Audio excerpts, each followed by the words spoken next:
Hello, and welcome to another episode on the Move.Talk.Thrive podcast.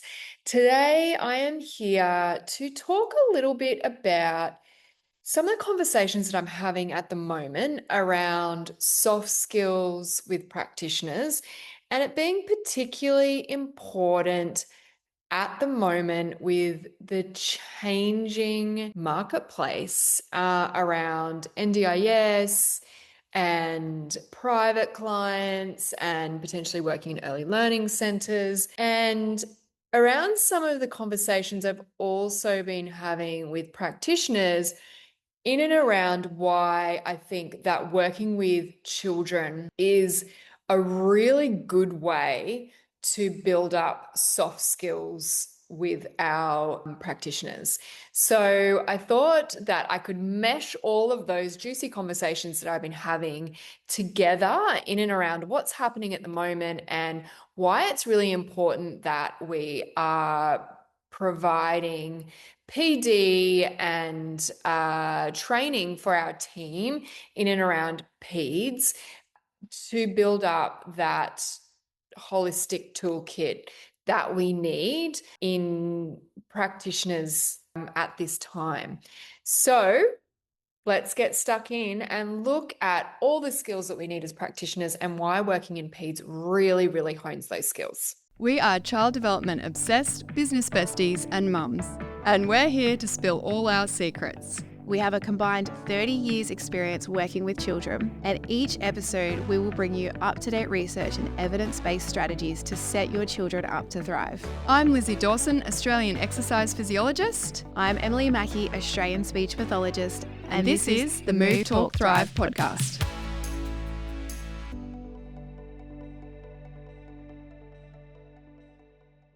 Hello guys, Lizzy here. I'm flying solo again. And I thought that I would just share some of these conversations that I'm having at the moment. There is so much chatter at the moment because of the changing landscape. Let's be honest, things are changing. There's a lot of uncertainty, and what I'm seeing is a lot of kind of networking and support between business owners, practitioners, a lot of open conversations about what this next stage of practice could look like. And there's something fairly consistent that keeps coming up in the way that I'm thinking about it and just what I'm bringing into conversations and what the things that we're talking about. There's kind of a consistency with the way that I'm looking at it. And because I'm an eternal optimist, I am seeing the opportunity at the moment to really use the current landscape and bring into conversations what it is about working with kids that is actually really setting practitioners up, particularly in and around these changes. So I thought this would be a great conversation and great podcast to bring to you guys. So I think if I talk about it from the conversations that I'm having in and around NDIS, because I think this is really important to be talking about. So I met up with there was probably about, maybe 15, 20 allied health business owners from across Queensland yesterday in this big Thriving Kids meeting and workshop. And we were just talking about what we think is happening. And of course, Queensland hasn't even signed the Thriving Kids agreement. So we don't know what it looks like, but we know that there's change coming, I guess. So yeah, I guess we're very much in planning stage with no awareness of what this is going to look like. But I think getting these leaders from allied health businesses who have been around for a while. So I've had a business for 16 years. There was some speechies and OTs in the room and music therapists that have had business, for 20 years.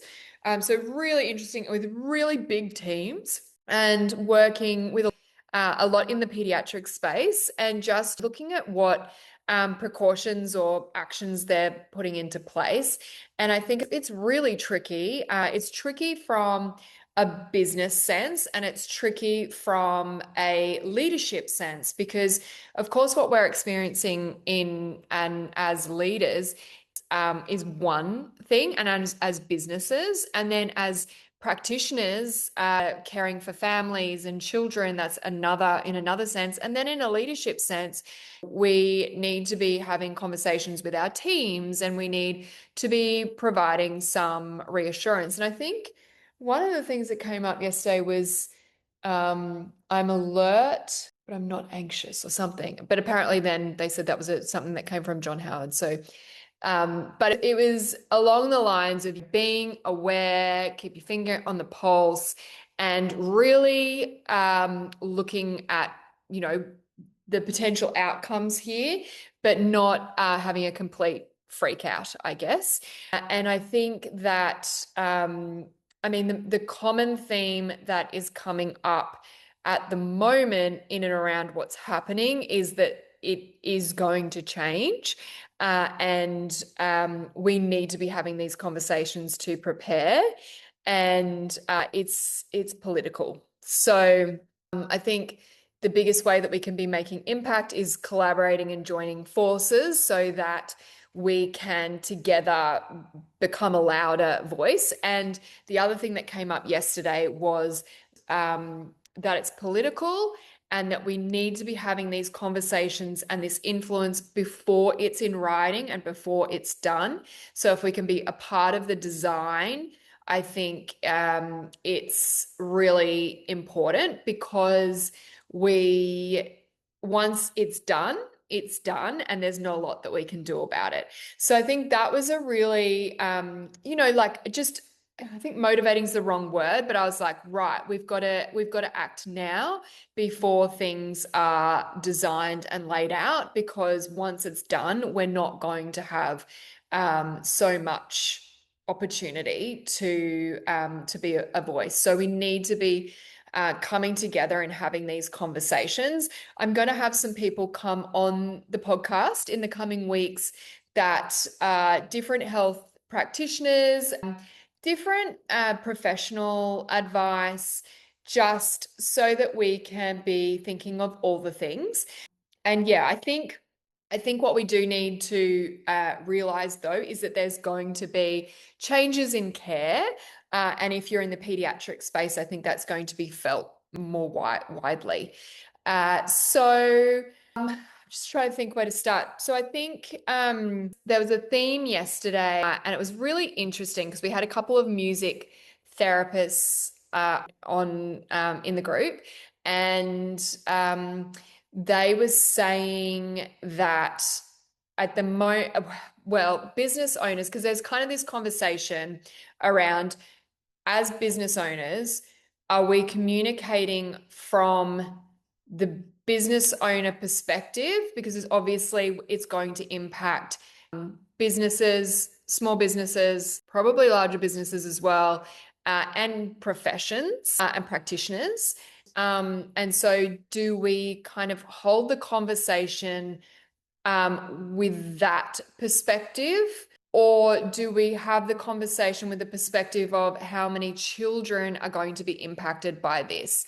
And the general consensus was that we have been told not to have the conversation from the business owner and profession perspective. And we've been told to be giving examples of families that are going to be disadvantaged, and children that are, the harm impact in terms of the children and families, and the disability sector, those people that are the end users.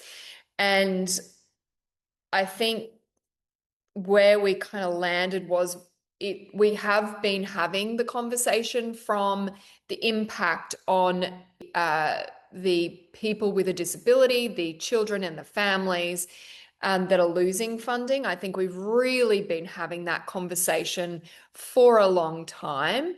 And the conversation, it's actually not two separate conversations, because the impact on business and on professions is going to have an impact on the family. So I think it's a really interesting one. And I think the two perspectives are both very, very important, and we need to be having those perspectives broadcast. And there's different political conversations around that as well, because the money that the government is spending on NDIS in terms of the money that's going into our businesses is then being paid in taxes. So that's going to have a financial impact on the budget by removing and wiping out so many small businesses.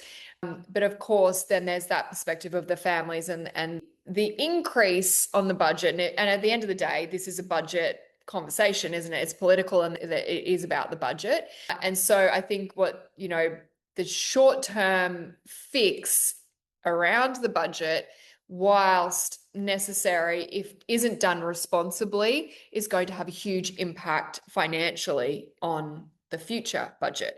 Yeah, so I thought it was really interesting for us to be talking about what the public is being kind of primed to think, which is in and around, price gouging, irresponsible providers, fraudulent providers. There's a real narrative in the media around providers being greedy, doing the wrong thing. There's not a lot about providers doing the right thing, which is such a massive shame, because we're sitting there and all of us are talking about the families that are going to be impacted. All of us are running businesses that we have put so much into for so long and taken very little out of. And we've put everyone else in front of us, and we're still being told, when our life's work is in jeopardy, to still not talk about it from that perspective. So I think the general consensus yesterday was that we need to be talking about it from the impact on the workforce, the impact on business. That is a really important conversation, because when that falls down, the other is going to fall down anyway, because we're not going to have the infrastructure and the support for even people paying privately to have that choice in their care as well. So that is, I think, one really important thing that came up for me yesterday, is that we need to be talking about the impact on business, that we're not going to be able to employ people if we don't have the funding, and we are not going to be able to stay open if we don't have the clients coming in. And then I think the other is, of course, the impact on families, on children, on people living with a lifelong disability that are relying on these supports to survive and to thrive, which is everyone's birthright to do. So, and I think about even more on the impact of, like, we work with all these beautiful little children, and they come to our movement therapy, and it is in so many cases the highlight of their week. So many families say how much they love coming to Pilates, and that they, haven't had a good time in ABCD and in therapy, but this doesn't feel like therapy, and that it's so positive, and that they feel included. And I was talking to one of the music therapists, and she was saying the same thing. The impact and the research around music is just phenomenal, and for them to be in jeopardy is just so extremely sad. And when I think about these little kids that are coming in to see us, and the connection and the routine and the joy that is experienced by them. And is that just going to be suddenly stopped? Are they just going to lose funding and it's going to suddenly be stopped? And because the public have not needed to pay privately, so they essentially stop sessions if they have to pay themselves, if that is not being funded, which NDIS has kind of created this norm around that. that they don't need to pay anything. So the lag or the effort that it's going to take to kind of get the mindset change that parents need to pay for their therapy for their children, whilst it's going to be inequitable, because it's going to be for those people that can afford it, there is going to be a lag in that transition because they are not in that mindset right now. But at the bottom, it's the children that are, have this consistent connection and therapy each week that is going to be abruptly stopped. And, I just think about my kids going each week, and then all of a sudden we're not going to Pilates before, and we're not going to see Sam anymore, because we don't have funding for that. And, devastating for these little kids that are getting so much out of it from a therapy sense, but also like a sense of belonging and connection and all of these things. So that impact is huge as well. So I think that was really interesting. But I think where we landed yesterday was if we need to be having the conversation from that business owner perspective and from that, job security and that perspective, because we have talked about the family, and I think that impact on the business owner and the practitioners has that flow-on effect, impact to the family. So that was really interesting. And we were talking about collaborating and how what we can come up with as business owners to be the solution to, like, how can we be doing NDIS or Thriving Kids in a way that we're still going to get the outcomes for children, but we're saving money. And something that came up for me, I was doing a training with some practitioners on Monday, and I was saying how amazing working in pediatrics is for practitioners in and around their skill set that sits outside of the clinical skill set. I feel like people get into, and it happens across the board. Like, we have in my Northside Allied Health Clinic, we've got a big DVA client base. And so to train that team in pediatrics means that there's so many more barriers for children. There's barriers in engagement. There's barriers in clinician confidence. There's barriers in, and that's kind of, I guess, coming from the business side or the practitioner side. There's barriers in regulation. There's barriers in transitions. Like, there's all these kind of clinical and developmental barriers, but then there's barriers in and around the schedule. So working in and around school hours and availability. There's barriers in and around the schedule in regards to the parents working, being able to bring their children. There's barriers in scheduling around the practitioners working around popular times of the day and there being enough available time. There's barriers in and around travel, because we have to travel to school to manage that scheduling issue. There are barriers in creating the relationship and the rapport with the child and the parent, and the the communication that you are having to going above and beyond in terms of what you would do for a pediatric client versus a adult client. So there's all these added barriers that need to be thought of, systems developed, communication developed, training developed. And that is when you're working even just with NDIS. So I think, that is working with people that have got funding. They're not out of pocket. They have got major need for it. And even that really, really want to access the service. But you've got all of these barriers. So you need to make sure that you're communicating really well, you're engaging the child, you're having a good time, you are communicating your clinical observation, your plan, your goals, you're doing the reporting really well. All of those things, you need to be like bang on with all of those things. And then now we're looking at preparing this workforce for a private sector, essentially. So we've got kind of, those Medicare, work cover, DVA workspace that will definitely DVA, there's not as many barriers. Then you go into the pediatric space, you have to learn all these skills around it.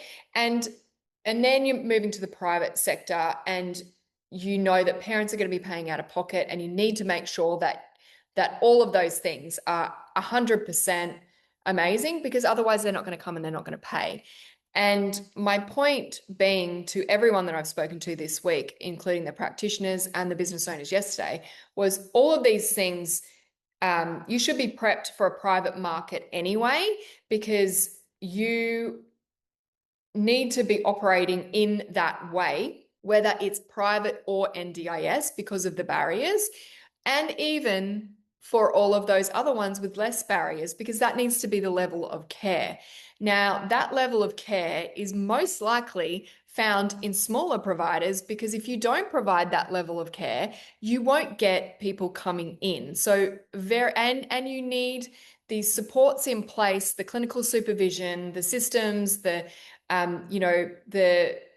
like making sure that all of those things are happening, the support, the meetings, all of that, the team collaboration, it's all really important from a success perspective, or just making ends meet perspective in a small clinic. So that's where that gold and those systems and infrastructure, you're going to find that in those smaller clinics. But what we're looking at is potentially smaller clinics being pushed to the point of so much struggle with this transition. So really, really interesting times. But I think that what I've kind of landed on in all of these conversations is, when you train people up for pediatrics, there's so much of those additional skills in and around sales, client care, communication, rapport building, engagement, all of those sort of skills. And they're the sort of skills we're going to need as we move into those more private sectors. And to be honest, even from, clinics that aren't going to be impacted by NDIS changes, these are really great skills to have from a business wanting to diversify and work in the private sector, which most businesses do. You want a diverse range of income, but also for practitioners. These are the skills that we need to be providing for practitioners. And yeah, so I think that like the common thread for me is that the more people we can train up to work in these sectors and use the systems that we're using in and around PEDS for that private angle as well, because the same sort of skills are needed, and PEDS is a really, really good way to practice those skills. And for people that are in the pediatric space, in the NDIS space, it's going to be those skills that you have created that are going to transfer and transition into private offers. So I thought that was so interesting and just something that landed for me this week. And I think that it's skills that we should be focusing on for practitioners far and wide, regardless of the sector that they're working in, because funding is tight. We need diverse ranges of income and client types. Diverse client types are amazing for clinician retention as well, retention.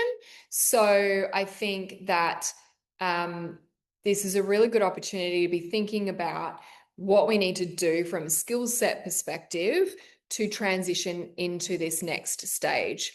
So I will keep the information coming for you guys in terms of the conversations that I'm having. I'm going to the ESSA conference tomorrow, which is exciting. So I will report on that one next week. So I will keep the conversation going around thriving kids. The general consensus, guys, is that we don't have a lot of information, which kind of sucks. But I think there's ways in which we can be preparing our clinics and our practitioners and our families. And I think that we need to start having the conversation as business owners, as clinicians, as a profession, because that is going to impact the family. And we're all driven by that outcome for the families and the children, or the people with lifelong disabilities. But it's going to impact us as well. So I think that perspective is a really important one. So I just thought I would share that with you this week. And yeah, would love to hear your thoughts. Don't forget, if you love this episode, please do share. What is it? Rate, review, share. Can't remember. M's away. That is my excuse still. But yeah, please let us know if you've loved the episode, if there's anything else you want to talk about. But as I said, I've got some people coming on in the next few weeks that are going to help us with preparing for a transition and change, and other practitioners that are going through it as well, because I think it's a really important conversation to be having. And please reach out. Yeah, if you've got any insight, comments, anything at all, or if you want to jump on and chat with me about this in one of our podcasts, because I am more than happy to bring some different perspectives. All right, guys, don't forget, I have got my courses this year. Sydney is next up. It is on June 28th in Sydney, and tickets are selling. So jump on board. It is one day in person. You get the full online content, and then you join me in person where we go through all the practical goodness and we workshop everything. I will be going into a little bit about more about the early learning center work as well. So if you're interested in breaking into that space, let me know. This is relevant for all allied health professionals. It is not just exercise physiologists, and it is going to be a fairly small group so that I can answer questions and work with you guys on what you guys are experiencing as well. So jump on my website, lizzydawson.com.au, email me at lizzydawson.com, or send me a message on Instagram, lizzydawson_, and we can chat more. Happy to jump on the phone with you as well to answer any questions. All right, guys, I will talk to you soon. Have a good week.